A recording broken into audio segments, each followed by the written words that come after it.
শুভরাত্রি। Am I audible?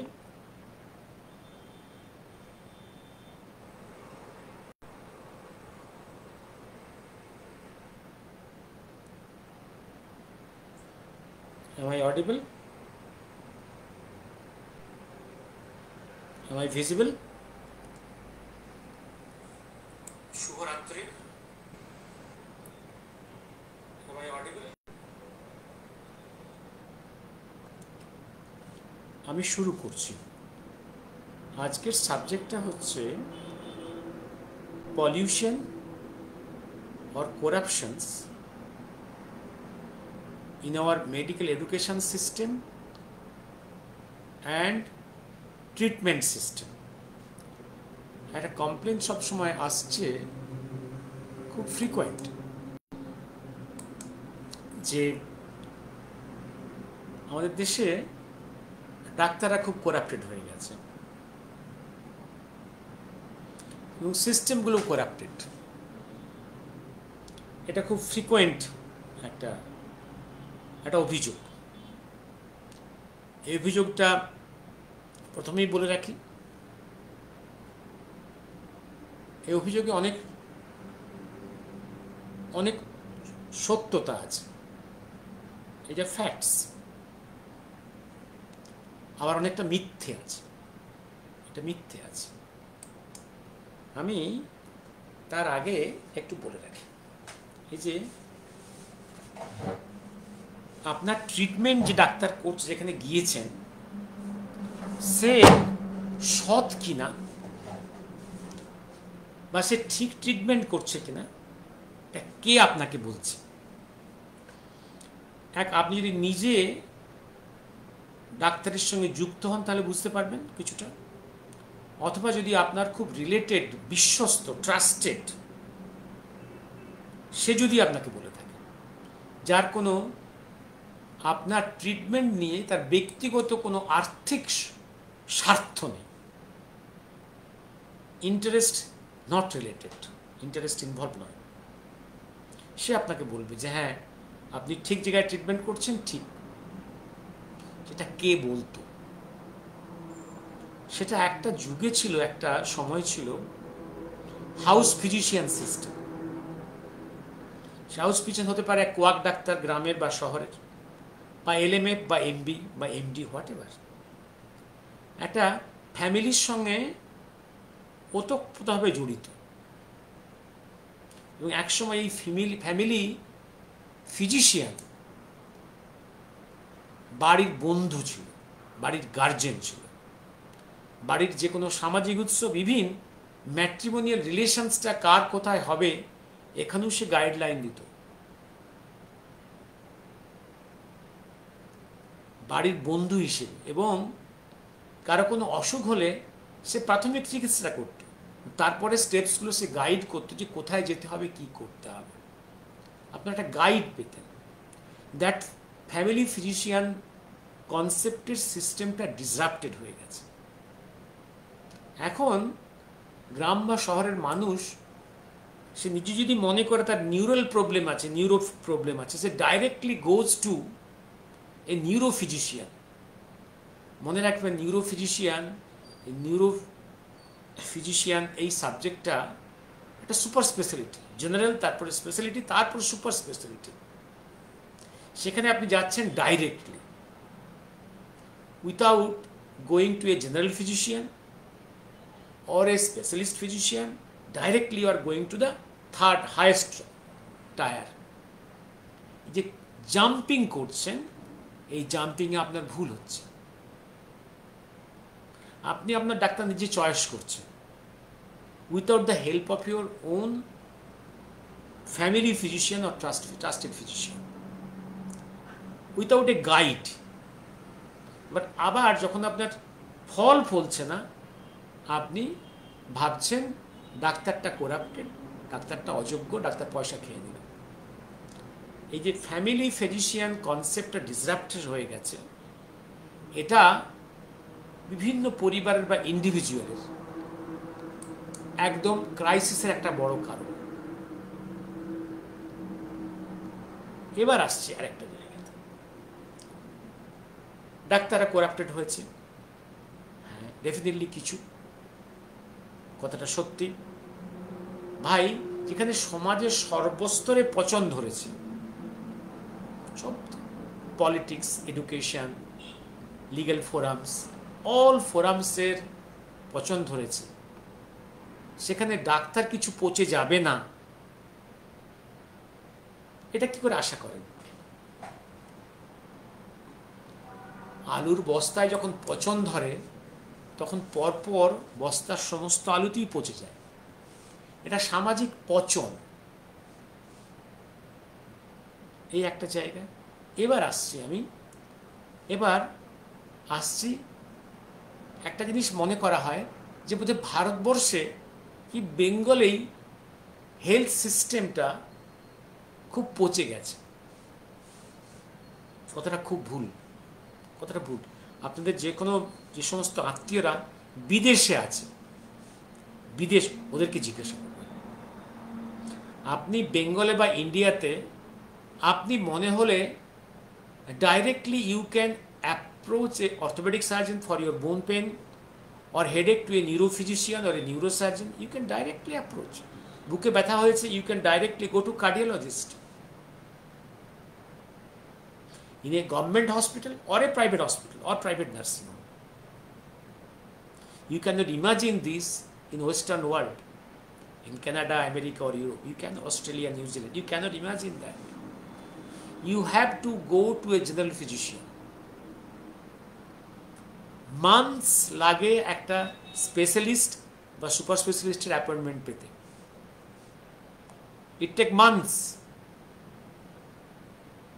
আর ওদের দেশে ইনস্ট্রুমেন্টেশন খুবই ভেরি রিচ ইনস্ট্রুমেন্টেশন, প্রতিটা স্টেপে ওদের টেস্টিং হয়। এই টেস্টিংয়ের জন্য ওদের দেশে diagnosis of A disease is delayed. এবং ওরা যেহেতু লাস্ট ফিউ ডিকেডসে ইনস্ট্রুমেন্ট ডিপেন্ডেন্ট হয়েছে, ওদের ক্লিনিক্সটা পুয়ার হয়ে গেছে। ক্লিনিক্যাল অ্যাকুমেন্টটা, যে পেশেন্টকে দেখে একটা প্রভিশনাল ডায়াগনোসিস করার এই এবিলিটি চলে গেছে ওদের কাছে। ওদের ট্রিটমেন্টটা ডিলেড হয়। Moreover treatment is very costly, very costly.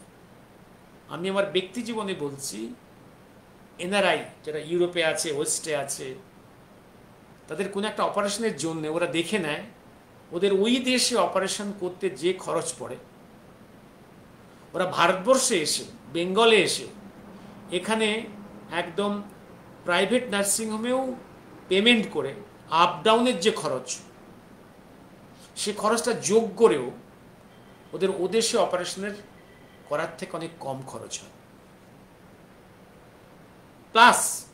Plus দেশে এসে বাপ মাকে একবার দেখে যায়। বিদেশে ট্রিটমেন্ট খুব চিপ, খুব ভুল ধারণা। আর ট্রিটমেন্ট মেথডস খুব পারফেক্ট, এটাও ভুল ধারণা। আর একটা উদাহরণ দিচ্ছি।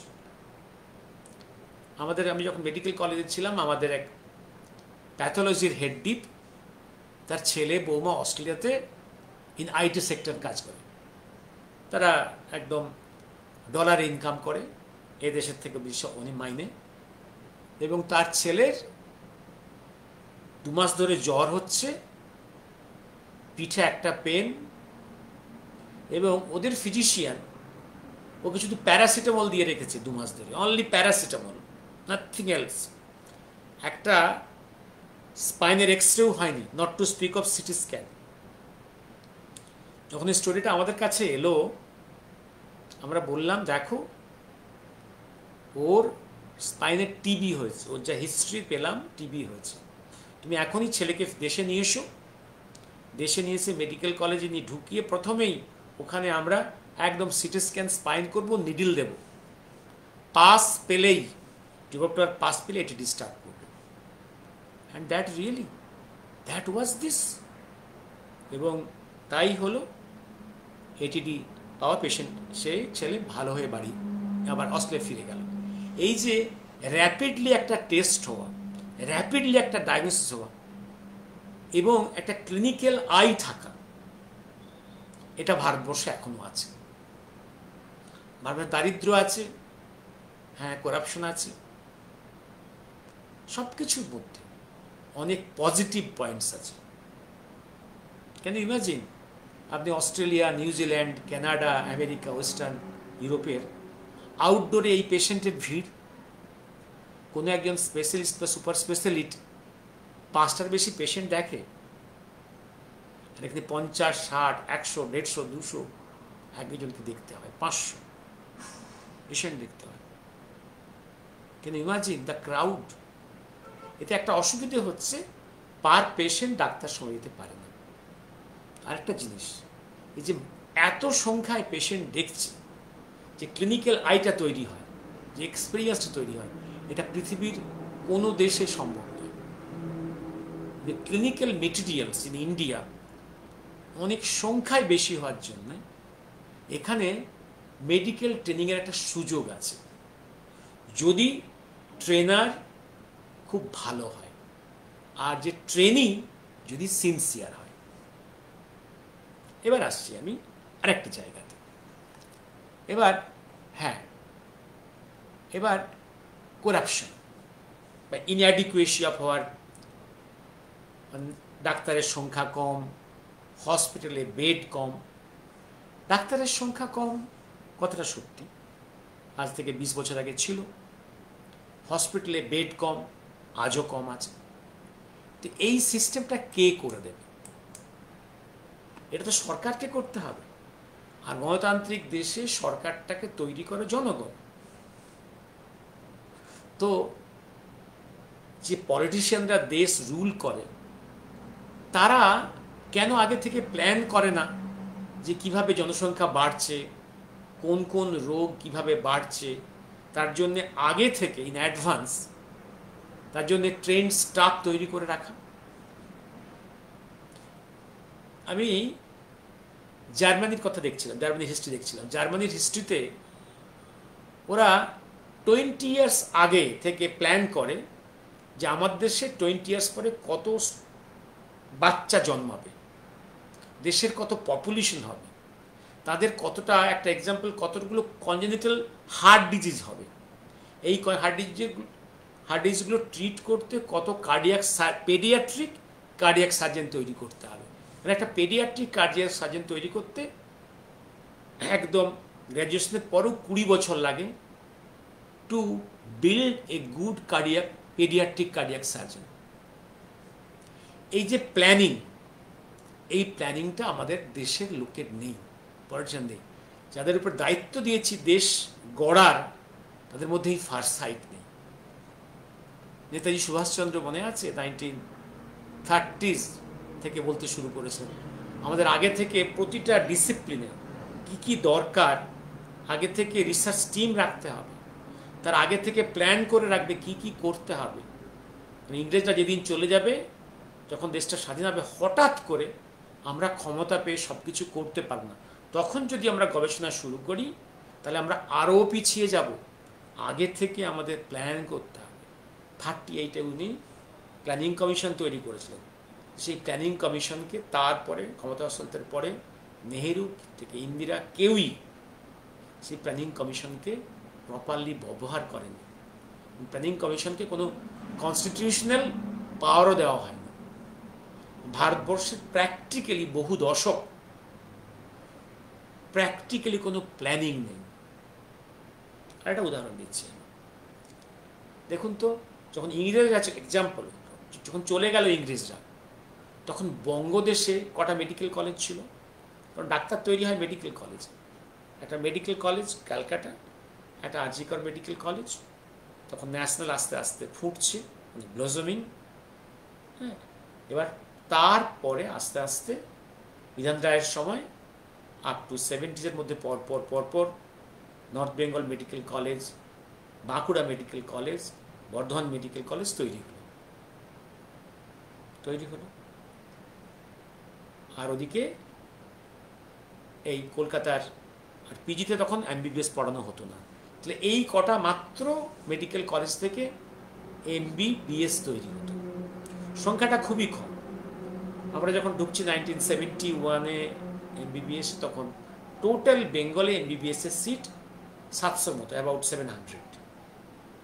এবার যে পপুলেশন বাড়ছে ওয়েস্ট বেঙ্গলের, এবং ইস্ট বেঙ্গল থেকে কোটি কোটি রিফিউজি এসছে, এই যে সংখ্যাটা বাড়ছে,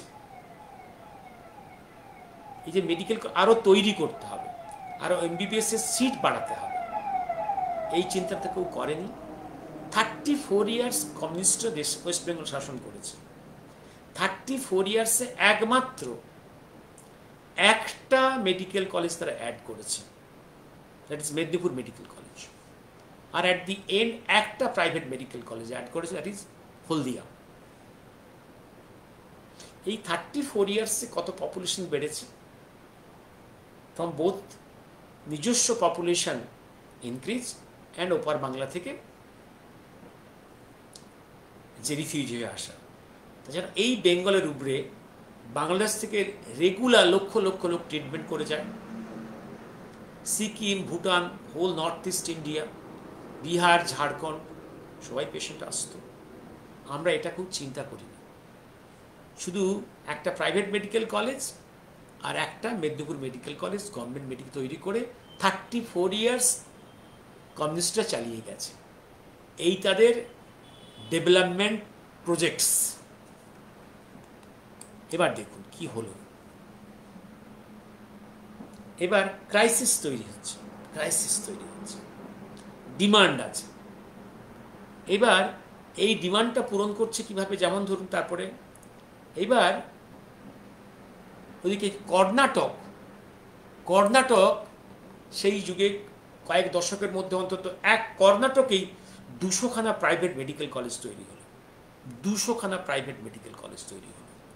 এবং মেডিকেল কলেজগুলো মোটামুটি private medical college, ownership by an industrialist, কোটিপতি অথবা কোনো বিগ পলিটিশিয়ান।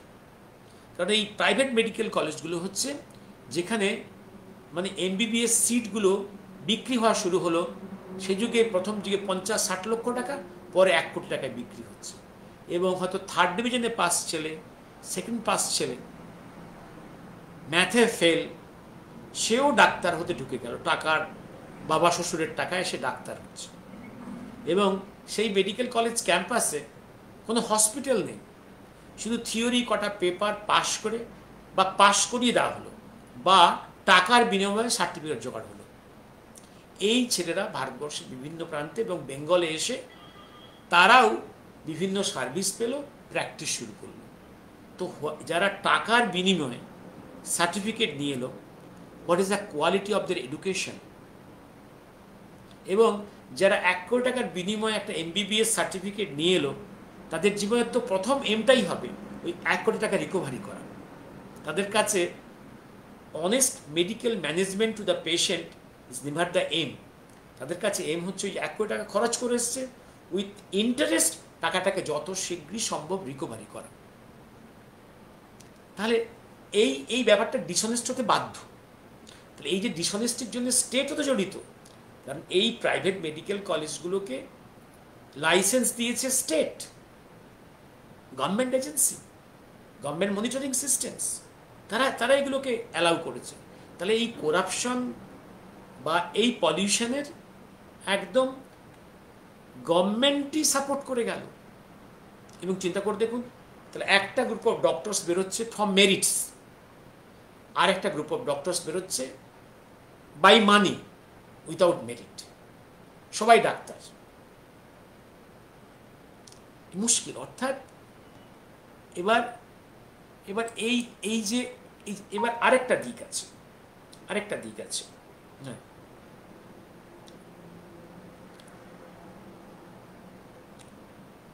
আরেকটা দিক আছে, একটা দিকটা একটু সহজ করে বলি। এইবার দেখুন, আপনি সৎভাবে আপনি ডাক্তারি করবেন, সৎভাবে। ধরুন একটা উদাহরণ দিচ্ছি, একটা জ্যান্ত উদাহরণ দিচ্ছি।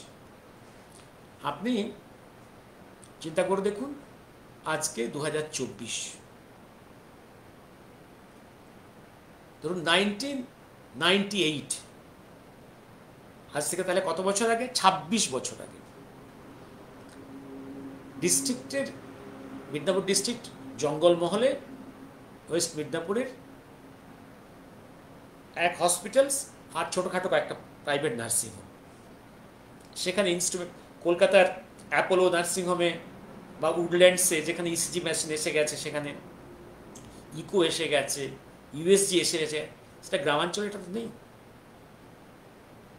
এবার আপনার কাছে একটা পেশেন্ট এলো, তার পেটে পেন, ইয়ং মেয়ে, সেই যুগে 1998, সে গেছে হসপিটালে। হসপিটাল বলেছে আজকে রোববার, এখানে সার্জেন নেই, আপনারা নিয়ে চলে যান। এবার আপনি যে নার্সিংহোমে কাজ করেন সেখানে সে সকালে এসেছে, সকালে এলো, সকালে এসে যখন আপনি প্রথম দেখলেন ইতিহাস পেলেন যে সেই পেশেন্ট 2 মাস ধরে ভুগছে, তার বাবা মা গার্জেনরা তাকে 2 মাস কখনো কিছু দেখায়নি।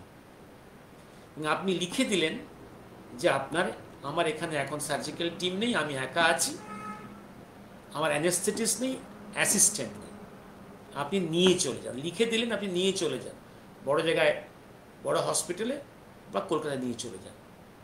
এবার সন্ধ্যাবেলা ওখান দিয়ে পাস করছেন, তখন দেখলেন তখনও সে পেশেন্ট সেখানে বসে আছে, সে কোথাও যায়নি। এবং আপনাকে দেখে সে বলছে আমি কোথায় যাব, রোববারে তো কেউ কোথাও নেই। এবার আপনার মানে পায়ে পড়ে গেল, আমি গরিব ব্রাহ্মণ, কি করব। এবার আপনি ফোন করলেন এসডি হসপিটালে, সেখানে মোটামুটি এমার্জেন্সিতে আছে অ্যাসিস্ট্যান্ট এবং অ্যানেস্থেটিস্ট।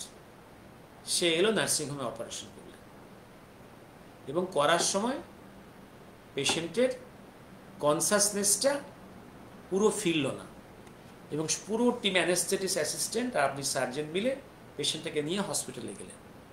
কিছুক্ষণ আপনি ভেন্টিলেটরে রাখলেন, পেশেন্ট কয়েক ঘন্টা পরে মারা গেল। তারপরে পেশেন্টের পোস্টমর্টেম হলো, সব কিছুই হলো, এবং পেশেন্ট রোগী নিয়ে পুড়িয়ে দিল। কয়েক মাস পরে পেশেন্ট পার্টি দলবল নিয়ে এসে আপনার কাছে টাকা ডিমান্ড করলো। যেহেতু আপনি কোনো অন্যায় করেননি, আপনি বো ডাউন করলেন না, তারপর উকিল তাকে দিয়ে একটা মামলা করে দিল, ক্রিমিনাল কেস, একদম ক্রিমিনাল কেস। একটা ক্রিমিনাল কেস আপনার এগেইনস্টে, you are a murderer, number 1। Number 2, আপনি এত লক্ষ টাকা ড্যামেজ করেছেন, একটা কেস, একটা ক্রিমিনাল কেস, একটা সিভিল কেস, একটা হিউম্যান রাইটস ফোরামের কেস, একটা ডিপার্টমেন্ট প্রসিডিং, 4টা কেস স্টার্ট করে দিল। এবার সেই যুগে 98-এ তখন এরকম একটা এফআইআর ছিল, as good as a murder case. তখনও পর্যন্ত ভারতবর্ষের কোনো অ্যাসেম্বলি, কোনো পার্লামেন্ট, কোনো সুপ্রিম কোর্ট, হাইকোর্ট ডাক্তারদের কোনো প্রোটেকশন দেয়নি। ডাক্তারদের এগেনস্টে এরকম কেস হলে ডাক্তার অ্যারেস্ট হয়ে যাচ্ছে। তারপরে কেস বিভিন্ন ফোরামে চলল, 26 ইয়ার্স ধরে কেস চলল।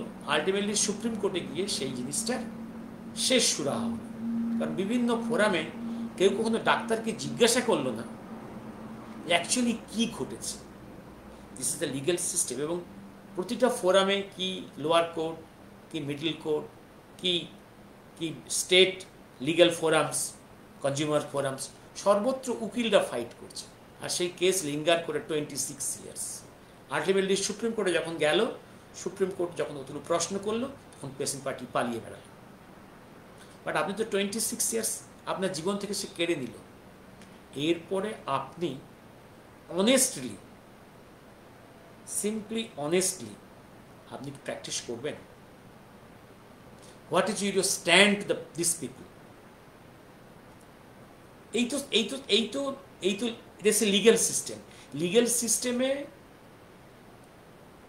জাজেরা একটা ডাক্তার ভুল করেছে কিনা সে জাজমেন্ট করছে, যে সে অ্যাকচুয়ালি সে পাস করেছে LLB, সে হয়তো হিস্ট্রির লোক, কি বাংলার লোক, কি সায়েন্সের লোক, হোয়াট এভার, মেডিকেল সায়েন্সের কোনো ধারণা নেই। Without taking help of a doctors team, he জাজিং ইউ দ্য সার্জন, আপনি ভুল না ঠিক করেছেন। This is the legal system in our country. And in this system as a surgeon, if you want to survive, তাহলে আপনাকে প্রভূত টাকা ইনকাম করে রাখতে হবে, এই ২৬ বছর ধরে মামলার মতো টাকা আপনাকে জোগাড় করে রাখতে হবে। টাকাটা আসবে কোনখান থেকে? নিশ্চয়ই সেই সার্জেন তার বাপ ঠাকুরদার জমি বিক্রি করে এই মামলা নড়বে না। That's to earn money from somewhere, and তার অ্যাটিটিউডটা চেঞ্জ হবে। এই যদি দেশের লিগ্যাল সিস্টেম হয়, এই যদি পাবলিকের অ্যাটিটিউড হয়, what the doctors will do? Always doctors will be protective. Doctors যখন পেশেন্ট আসছে তখন আজকে অ্যাটিটিউড হয়ে গেছে, এই যে কনজিউমার্স ফোরাম সুমুক তুমুক হয়ে গেছে। দেখুন এত লোক, এত প্রফেশনস আছে, লিগ্যাল প্র্যাকটিশনার্স আছে, বিজনেসম্যানরা আছে, ডক্টরস আছে, সমস্ত কিছু আছে। দেখুন এই যে কনজিউমার্স ফোরাম সব থেকে বাইট করে very easily the doctors, and doctors are the easiest targets.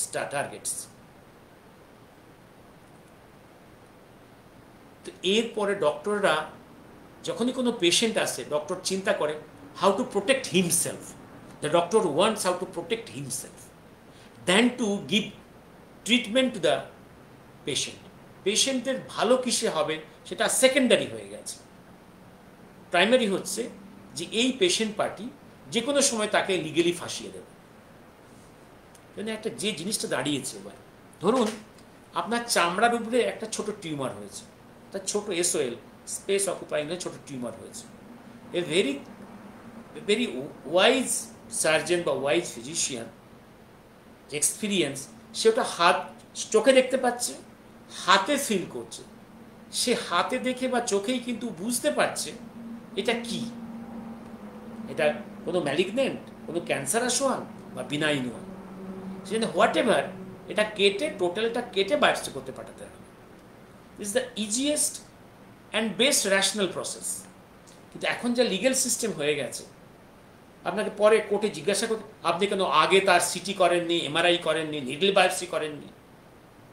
ভাই, যেটাকে চোখে দেখতে পাচ্ছি, হাতে ফিল করছি, সেই ফিলিংস থেকে যে আইডিয়া আসবে, চোখ এবং হাত, সেটা সিটি স্ক্যান বা MRI, এক্সরে বা আল্ট্রাসাউন্ড করে সেই অতখানি অ্যাকুরেট আইডিয়া দিতে পারবে না।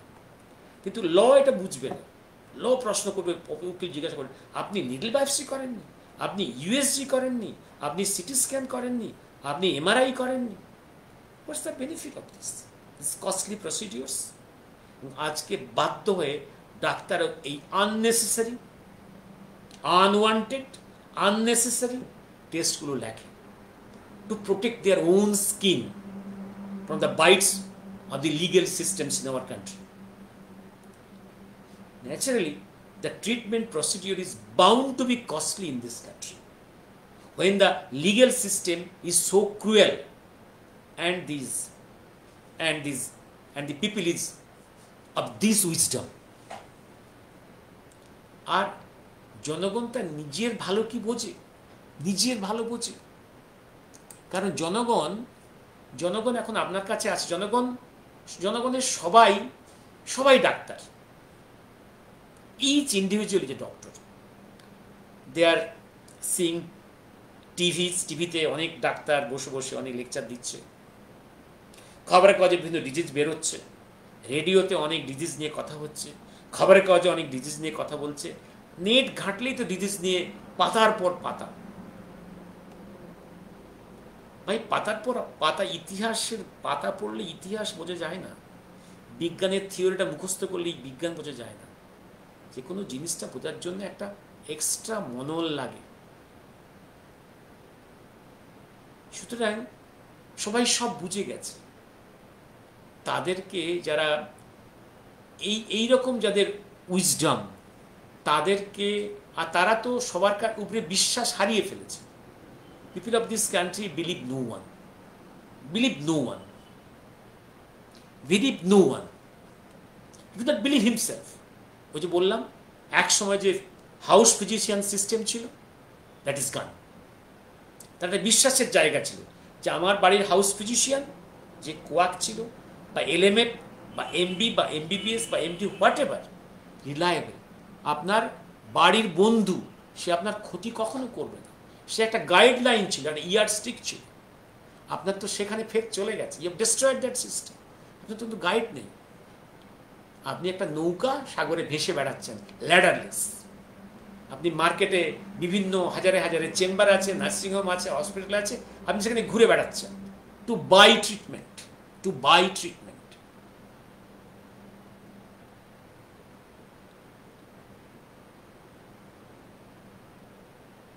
সুতরাং দোষ শুধু ডাক্তারের নয়, একটা মাইন্ডসেট তৈরি হয়ে গেছে। আরেকটা উদাহরণ দিচ্ছি আমি, সিজার, কমন সিজার।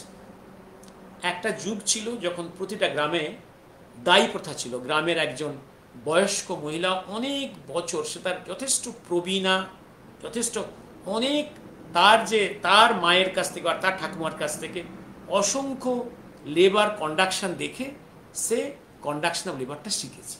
দাইমা বলতাম, দাইমা, দ্য দাইমা সিস্টেম ইজ গান। বা অনেক এক্সপিরিয়েন্সড কোয়াক গ্রামাঞ্চলে ভালো লেবার কন্ট্যাক্ট করতে পারে, অনেক এক্সপিরিয়েন্স। ঘরে ঘরে তো আর ডিজিও আর এমডি গাইনি আসবে না, কিন্তু সে সমস্ত সিস্টেম চলে গেছে। এখন সবাই প্রেগনেন্সি হলে তারা ডিজিও আর এমডি গাইনির কাছে যায়, খুব ভালো, নাথিং। এইবার একটা বিশাল এরিয়াতে যে গাইনি প্র্যাকটিস করছে, তার পক্ষে প্রতিটা লেবারের কন্ডাকশন অফ নর্মাল লেবার করার সময় নেই। মনে রাখবেন, conduction of normal labour is a very difficult procedure. এটা করতে গেলে যথেষ্ট ভালো এক্সপিরিয়েন্স দরকার হয়। বরং এটা সিজার করে দেওয়া অনেক সহজ। Caesarean section is a much simpler process, much quick process than conduction of normal labor, a vaginal delivery. Vaginal delivery needs a higher skill, very higher skill, and time consuming. আর ওখানে মুশকিল হয়ে গেছে, মায়ের একটা পেন হয়, বেবির একটা distress হওয়ার সম্ভাবনা আছে, এই রিস্ক কেউ নেয় না, কেউ নেয় না। সুতরাং সিজারের ডিমান্ড বেড়েছে। আর এদিকে এটাও বদনাম হচ্ছে যে ডাক্তাররা আজকাল শুধু সিজার করে দিচ্ছে। ডাক্তারের বদনাম হয়ে যাচ্ছে। আর কিছু ডাক্তার তো আছেই, তারা তো পয়সা ইনকাম করতে এসছে, তারা কখনোই আপনাকে অপশান দেবে না যে মা তোমার নর্মাল ডেলিভারি হওয়ার সম্ভাবনা হাই, 99%, এবার প্রবলেম হলে সেটা আমরা সিজার করে দেবো। কিন্তু ডাক্তারের তো সময় নেই। এই যে ভিজি practitioner, from one chamber to the other, from one nursing home to other nursing home. আর অত গাইনোকোলজিস্ট ভারতবর্ষে তৈরি হয়নি, আমরা তৈরিও করে নিলাম 70 ইয়ার্স। তো আপনি কাকে দোষ দেবেন? আর আরেকটা, মেয়েদেরও এখন যেটা হয়েছে সোশ্যাল স্ট্যাটাস, সবার বক্তব্য হচ্ছে যে সিজার করে নেব, পেনলেস, নো প্রবলেম। আর যদি মেয়েরা এখন ভাবছে যে আমি যদি আমি অন্য বান্ধবীদের বলি যে আমার নর্মাল ডেলিভারি হয়েছে, ভ্যাজিনাল ডেলিভারি হয়েছে, তার ইজ্জত কমে যাবে, তার সোশ্যাল ডিগনিটি কমে যাবে। আমার বেবি সিজারিয়ান বেবি, আমার সিজার হয়েছে, এটাতে প্রেস্টিজ বাড়ে। এই সিজারিয়ান বেবি হয়েছে এটা বলে দেয় সমাজের স্ট্যাটাস, একটা স্ট্যাটাস সিম্বল। ফলে সিজারের ডিমান্ড আসছে, সিজার বেশি হচ্ছে, অথচ একটা সমাজে বদনাম হচ্ছে যে ডাক্তাররা টাকা ইনকামের জন্য সিজার করছে।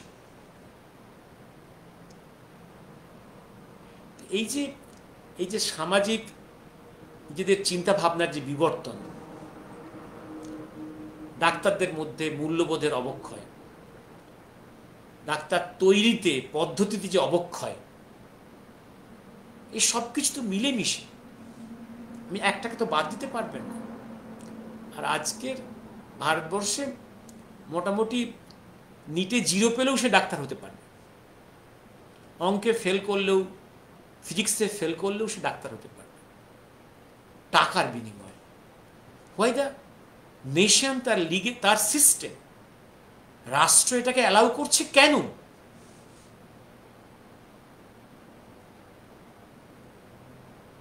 এবং যে রাষ্ট্র এটাকে অ্যালাউ করে এবং যে সরকারকে এই জনগণ এভাবে ইলেক্ট করে, সেই জনগণ হায়ার ভালো কি আশা করে? এদেশের জনগণ ভালো কি জিনিস সেটা কি উপলব্ধি করার বা অ্যাপ্রিসিয়েট করার, প্রশংসা করার মতো জায়গায় আছে? জনগণের মূল্যবোধ যে তলানিতে পৌঁছেছে, তারা কি ভালোকে ভালো বলার জায়গায় আছে? তারা কি ভালোকে ভালো বলে, সাহস করে বলে? তারা তো মুখরোচক জিনিসটাকেই পছন্দ করবে। যেটা ভালো অ্যাডভাইস দেবেন সেটা তারা গ্রহণ করবে না। কারণ আরেকটা জিনিস, ধরুন একটা সহজ উদাহরণ দিচ্ছি, রোড ট্রাফিক অ্যাক্সিডেন্ট, একদম যেটা কমনলি ফেস করতে হয় as I M A surgeon. তার মাথায় চোট লেগেছে, বুকে চোট লেগেছে, পেটে চোট লেগেছে।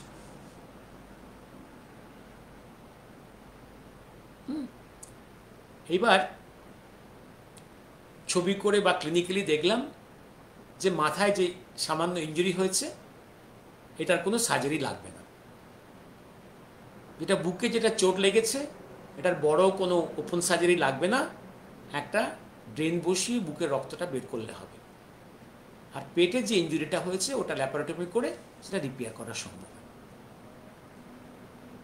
এবার আপনি পেশেন্ট পার্টিকে বোঝালেন যে এই জিনিস আছে, এবার রিস্ক আছে। এবার এটা আমি কখনো বলতে পারি আজকে এই মুহূর্তে 12 ঘন্টা পরে ব্রেনের মধ্যে রক্ত জমেনি এই মানে এই নয় যে কালকে রক্ত জমবে না। বুকের মধ্যে রক্ত জমেছে এই মানে এই নয় যে উইদিন 24 আওয়ার সবটা বন্ধ হয়ে যাবে। এবার এও বলে দিলেন যে আপনি এইখানে যেখানে আপনি আছেন যে প্রাইভেট হসপিটালে, এখানে যা চিকিৎসা এই একই চিকিৎসা কলকাতায় বড় জায়গায় গেলেও আপনার সে একই চিকিৎসা। এবার আপনি বড় জায়গায় যেতে পারেন, বড় জায়গায় হসপিটালে গভর্নমেন্ট হসপিটালে গেলে নিশ্চয়ই বেড পেলে বিনা পয়সায় হয়ে যাবে। এবার সে কলকাতায় চলে গেল, কারণ আপনাকে সে বিশ্বাস করলো, চলে গিয়ে যদি ফ্রি কোনো হসপিটালে চাইয়া পায় সে একদম বেডের তলায় পড়ে থাকলো, তারপর কান্নাকাটি শুরু করবে। বা একটা প্রাইভেট ওই অ্যাপলের মতো জায়গাতে বা অমুক জায়গাতে যেখানে পার ডে 50,000 রুপিস খরচ হবে সেখানে চলে গেল। তারপরে 2 দিন পরে আমার কাছে দৌড়ে আসবে, স্যার আমি টাকা দিতে পারছি না আর আমার তো জমি জায়গা বিক্রি হয়ে যাচ্ছে। How to help such families and such patients, how to help them. 3 দিন আগেই কিন্তু আপনি এই কথাগুলোই বলেছিলেন যে আপনি কলকাতায় গিয়ে সামলাতে পারবেন না। কথা শুনুন, আপনি কার উপকার করবেন? আর একটু যদি ভুল হয় আপনার কাছে ক্রিমিনাল কেস করবে। আপনি বা কোন সাহসে রিস্ক নেবেন? মেডিকেল ম্যানেজমেন্ট, সার্জিক্যাল ম্যানেজমেন্ট তো 1+1 2 হয় না। 1+1 2 এর নিচে হতে পারে, 2 এর বেশি হতে পারে, হয় না। এইটা আপনি বললেও তো কেউ শুনবে না, কারণ মানুষের বিশ্বাস মানুষের উপর থেকে চলে গেছে। মানুষ কাউকে বিশ্বাস করে, তার এটা সব জায়গাতেই অবিশ্বাস। সে আপনাকেও অবিশ্বাস, আপনার হাউস ফিজিশিয়ানকে অবিশ্বাস করে, বাড়ির ভাই বোনকেও অবিশ্বাস করে, মেডিকেল কলেজের ডাক্তারকে অবিশ্বাস করে, সে নার্সিংহোমের ডাক্তারকে অবিশ্বাস করে। সর্বত্র অবিশ্বাস এসে গেছে। সুতরাং ভালো সে দেখতে পাবে না, বললেও দেখতে পাবে না, ভালো সিস্টেমস অ্যাডপ্ট করতেও পারবে না, ভালো অ্যাডভাইস দিলেও সে গ্রহণ করতে পারবে না। আমি তাকে বলে দিয়েছেন, দেখুন আপনি এই গ্রামের এই সেট আপে থাকলে আপনার এই ম্যানেজমেন্টে পার ডে যেখানে 10,000-এ হয়ে যাবে, সেটা কিন্তু একই ম্যানেজমেন্ট আপনি কলকাতায় গেলে অমুক সেট আপে 50,000 টাকা পার ডে, অমুক সেট আপে 1 লাখ টাকা। সে কিন্তু চলে যাবে, প্রথম 3-4 দিন চলে কান্নাকাটি করে পরে আপনার কাছে ফিরে আসবে। How to help this people. আর এই যে অযোগ্য আনট্রেন্ড, আমি কর্ণাটকে বলছিলাম, কর্ণাটকের যে 200খানা প্রাইভেট মেডিকেল কলেজ আছে, ক্যান ইউ ইমাজিন? আমাদের ছোটবেলা আমরা 3rd ইয়ার থেকে আমাদের ওয়ার্ড ডিউটি ছিল, এমার্জেন্সি ডিউটি ছিল। আর এই প্রাইভেট মেডিকেল কলেজে MBBS তৈরি হচ্ছে without having any training, any attachment to patient and patient party. Medical ম্যানেজমেন্টটা শুধু থিওরি পড়ে হয় না, you have to teach the patient the disease, and আপনি যদি sociological background of the patient and patient না জানেন, সোশিওলজিক্যাল অ্যান্ড সাইকোলজিক্যাল, এই দুটো জিনিস না জানেন আপনি একটা পেশেন্টের ট্রিটমেন্ট করতে পারবেন না। Treatment is not only guided by what the disease is, what is the extent of the disease is, it is also the tackling the sociological background problems and psychological background problems, যেটা একসময় house ফিজিশিয়ানরা জানতো, whole family history জানতো বলে house ফিজিশিয়ানরা ঘরে বসে একটা অসুখ, ও কাকার এই হয়েছে, এইটা হয়েছে, তোর বাবার এইটা হয়েছে, ওরে এইটা হয়েছে, এই হিস্ট্রি, তোর মায়ের এইটা হয়েছে বলছিস, এইটা হয়েছে, যেহেতু ব্যাকগ্রাউন্ড অফ দ্য সোশিওলজিক্যাল এবং সাইকোলজিক্যাল ব্যাকগ্রাউন্ড জানতো, তারা পুরো ইন্ডিভিজুয়াল হিস্ট্রিটা পুরো জানতো, ওরা একটু শুনলেই একটু দেখলেই অনেক বেটার ডায়াগনোসিস করতে পারত। এবং সে যুগের ডাক্তারদের বা আমাদের যুগে পর্যন্ত clinics had a very important role to play. আমাদের ক্লিনিক্স শিখতে হতো, জানতে হতো। আর আজকের যুগে সবটাই হয়ে গেছে, পেশেন্ট আসছে অত ঢুকে যাচ্ছে সিটি স্ক্যানে, সব ব্লাডগুলো 100 রকমের ব্লাড টেস্ট হয়ে গেল, সিটি স্ক্যান এমআরআই আগে হয়ে গেল, তারপরে তার প্রভিশনাল ডায়াগনোসিস, তারপরে ট্রিটমেন্ট শুরু হলো। এরকম একটা ইনস্ট্রুমেন্টেশন এবং ল্যাবরেটরি নির্ভর ম্যানেজমেন্ট সিস্টেম জাপানও ফেল করেছে। Japan one time when it was the second biggest economy of the world, ওরা এই সিস্টেমটা শুরু করেছিল, ওরাও অ্যাফোর্ড করতে পারলো না। ইংল্যান্ডও এটা শুরু করেছিল, চেষ্টা করেছিল, ওটা অ্যাফোর্ড করতে পারলো না। আমেরিকাও পারছে না। such a costly instrument এবং ল্যাবরেটরি ডিপেন্ডেন্ট একটা ম্যানেজমেন্ট সিস্টেমকে রান করানো by a state is very costly. Clinics had the importance, will have the importance. এই ক্লিনিক্সটাকে বাদ দিয়ে মেডিকেল ম্যানেজমেন্ট করতে গেলে আপনার কস্ট বাড়তে বাধ্য, অ্যান্ড একটা সাইকোলজিক্যালি একটা faith of the patient party on the doctors থাকতে হবে। Without that you are in trouble and doctors also in trouble. And গোটা ভারতবর্ষে বলছি আমরা, এই দেশের এডুকেশন সিস্টেমে some transparency, some honesty and merits must be given importance. Without that, we are producing some robots, some quacks. Only they are certificated. Certificate নিয়ে ওই জিনিস তৈরি হচ্ছে। এবং অনেক সময় দেখেছি আমরা, এই ছেলেগুলো বিভিন্ন প্রাইভেট মেডিকেল কলেজ থেকে এসে দে আর দ্য জাস্ট একটা medical superintendent, they are the managers of some hospitals, private hospitals.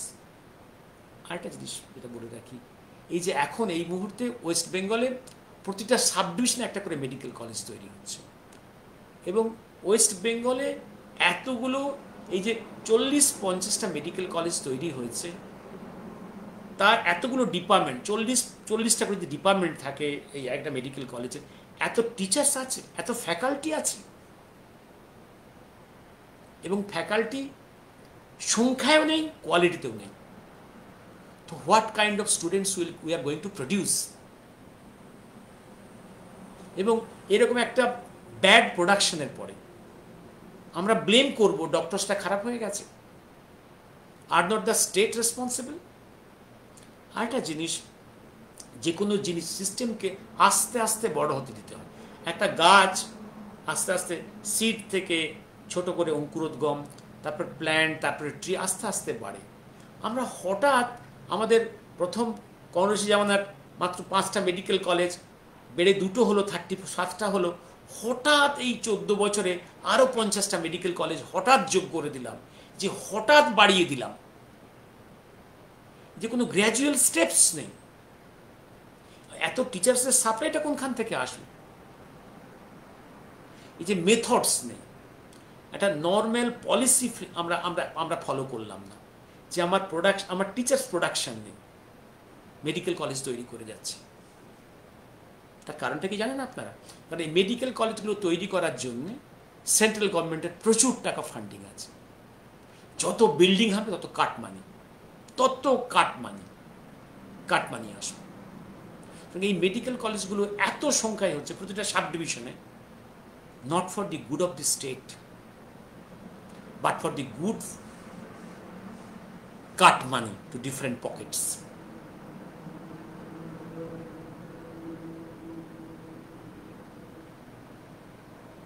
যে কোনো সিস্টেমকে আস্তে আস্তে গ্রো করতে হয়। বেনারস ইউনিভার্সিটি একদিনে তৈরি হয়নি, it has grown in decade, step by step. Nalanda বিশ্ববিদ্যালয় একসময় 800 বছর গোটা এশিয়ার একটা শিক্ষার কেন্দ্র হয়েছিল।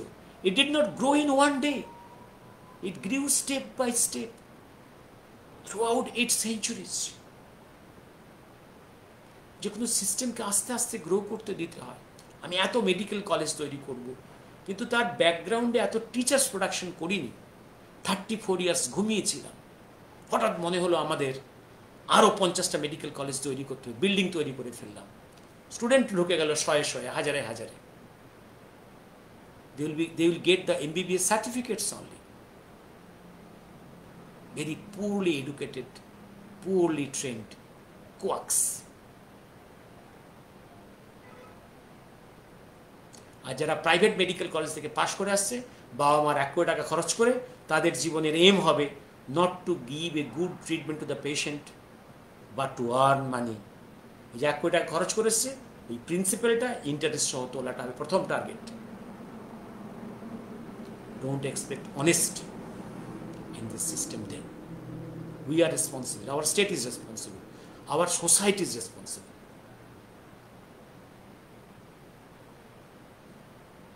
Shubharatri. Debballo, sir, I would like to mention the thing, my father died in UTI 2010. The most renowned doctor in Kolkata, Dr. Banerjee, sent his urine sample to test. After my father's demise, when I went through his medical documents and I surprisingly found that after that said CS test, that renowned doctor most astonishingly used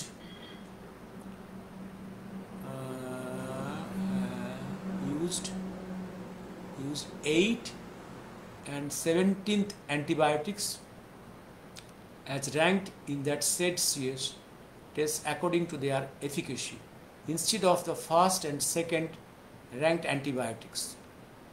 How can it be explained?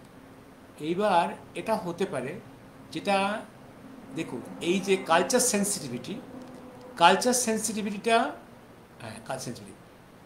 সেন্সিটিভিটিটা র্যাঙ্কটা হচ্ছে, এই টেস্টটা হচ্ছে, একে বলে in vitro test.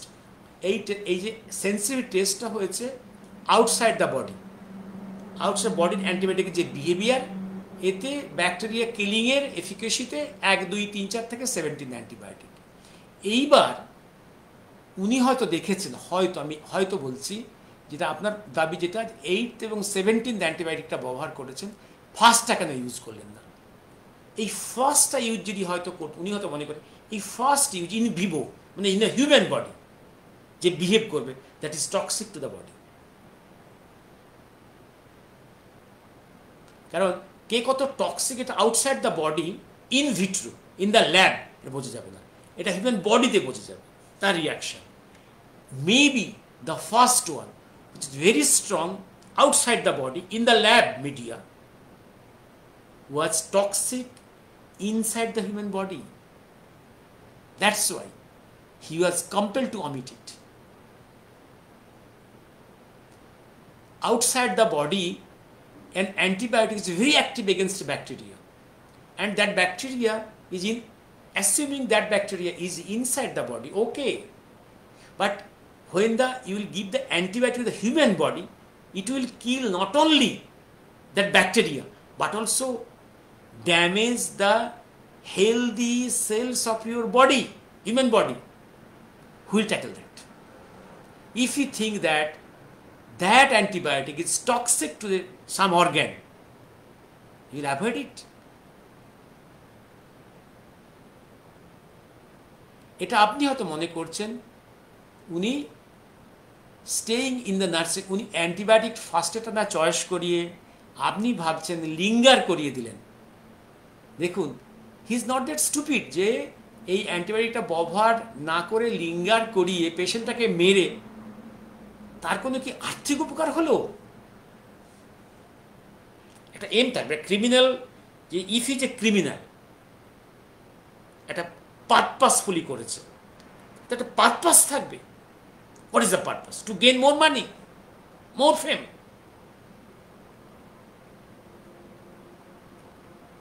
No. In vitro, the culture science is a in vitro study. In vivo, inside of it, the efficacy is different. Efficacy is different. Not only that, the same antibiotic will behave differently in different human bodies, and in the same human body differently in different times.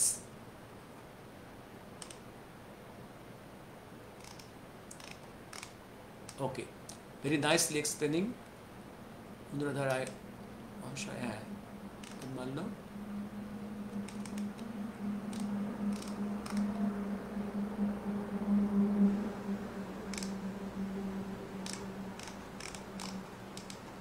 Let me stop now. Shubharatri. Shubharatri.